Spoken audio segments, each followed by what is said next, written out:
नमस्कार दोस्तों, मैं डॉक्टर निकिता फिजियोथेरेपिस्ट। आज हम बात करेंगे एक ऐसी कॉमन प्रॉब्लम के बारे में जो इग्नोर होती है बट बहुत कॉमन है, जिसको हम काइफोसिस बोलते हैं। तो आज हम इसके बारे में जानेंगे कि काइफोसिस होता क्या है, इसके कॉजेज़ क्या-क्या होते हैं और हम फिजियोथेरेपी की हेल्प से इसको कैसे ठीक कर सकते हैं और कौन-कौन सी एक्सरसाइज हमें करनी चाहिए। तो चलिए अब स्टार्ट करते हैं इस टॉपिक। आज का टॉपिक है काइफोसिस।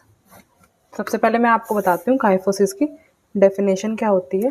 इस क्या बोलते हैं, kyphosis is an excessive outward curvature of the thoracic spine leading to a rounded back apparent. मतलब कि काइफोसिस एक ऐसी कंडीशन है जो थोरेसिक स्पाइन होता है, ऊपर वाला जो बैक का पार्ट होता है वो कर्व हो जाता है जो नॉर्मल स्पाइन का होता है उससे ज्यादा, जिससे बैक जो है वो राउंडेड हो जाती है, राउंडेड जैसी दिखने लग जाती है, उसको हम काइफोसिस बोलते हैं।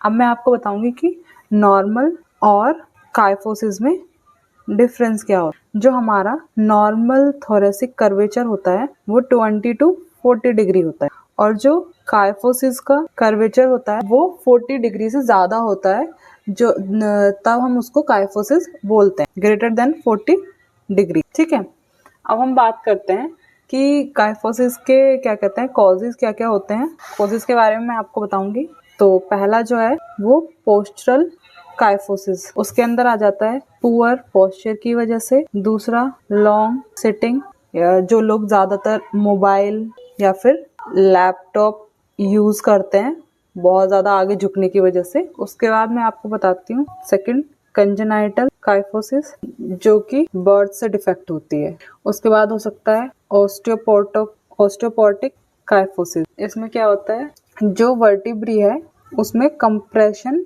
फ्रैक्चर हुआ हो, उसमें ये चीज हो जाती है। और कुछ अदर केसेस भी होते हैं, अदर कॉजेज होते हैं, जैसे कि ट्रॉमा हुआ हो पेशेंट के, या फिर कोई इन्फेक्शन हो गया हो, जैसे कि टीबी हो गया हो स्पाइन में तब, या फिर कोई ट्यूमर हो।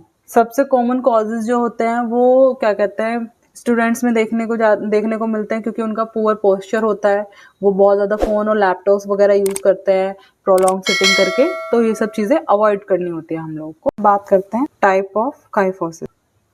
पहला तो पोस्चरल है, दूसरा स्ट्रक्चरल होगा जिसके अंदर सेटमेंट आता है, और दूसरा कंजेनाइटल आता है। ठीक है, जो पोस्चरल है वो रिवर्सेबल भी हो जाता है, और जो स्ट्रक्चरल में आ जाता है वो इजी टू रिजर्वेबल नहीं होता है।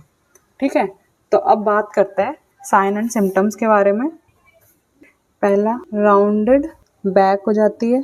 ठीक है, दूसरा बैक पेन होता है, तीसरा मसल फटीग हो जाती है, स्टिफनेस आती है, और इन सीवियर केसेस में क्या होता है, ब्रीदिंग डिफिकल्टी भी हो जाती है। पेशेंट सीधा खड़े होने में उसको प्रॉब्लम फील होती है और वो जल्दी से थकना स्टार्ट हो जाता है। बात करते हैं डायग्नोसिस का। सबसे पहले हम फिजिकल एग्जामिनेशन करते हैं, दूसरा अडाम्स फॉरवर्ड बैंड टेस्ट करते हैं, और एक्सरे करवाते हैं जिसमें हम इसका कॉब एंगल मेजर करते हैं। एक्सरे में हम जनरली कर्व को और एग्जैक्ट डिग्री को मेजर कर सकते हैं, जिसको हम कॉब एंगल मेजरमेंट बोलते हैं। उसके बाद हम बात करते हैं थेरेपी मैनेजमेंट की। मोस्ट इम्पॉर्टेंट पार्ट होता है। तो सबसे पहले हमारे कुछ गोल्स हैं, जो कि मैं आपको सारे लेक्चर्स में बताती हूँ कि हमारा फिजियोथेरेपी मैनेजमेंट, जब पेशेंट हमारे पास आता है तो हमारे कुछ गोल्स होते हैं, वो हमें याद रखने हैं।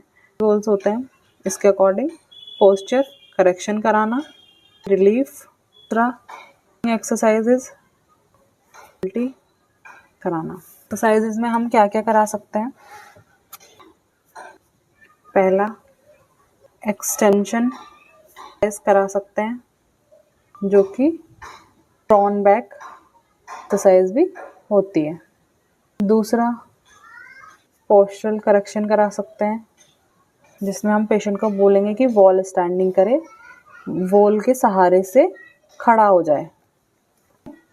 तीसरा हम एक्सरसाइज कराएंगे, हम एक्सटेंशन करवाते हैं, स्कैपुलर एक्सरसाइजेस कराते हैं, स्ट्रेचिंग कराएंगे पेशेंट को, चेस्ट मसल्स की, जिसमें पैरेसिस मसल का इन्वॉल्वमेंट होगा। ठीक है। फिफ्थ, ब्रीदिंग करवाएंगे, पेशेंट की इम्प्रूव हो जाए लंग्स। मैंने आपको बताया था कि पेशेंट को डीप ब्रीदिंग मतलब ब्रीदिंग इश्यूज भी आने स्टार्ट हो जाते हैं। ठीक है। और हम अदर ट्रीटमेंट और क्या कर सकते हैं, ब्रेसिंग करा सकते हैं पेशेंट की, अगर वो ग्रोइंग चिल्ड्रन है तो। ठीक है। थोड़ा सा लाइफ स्टाइल में मॉडिफिकेशन करा सकते हैं।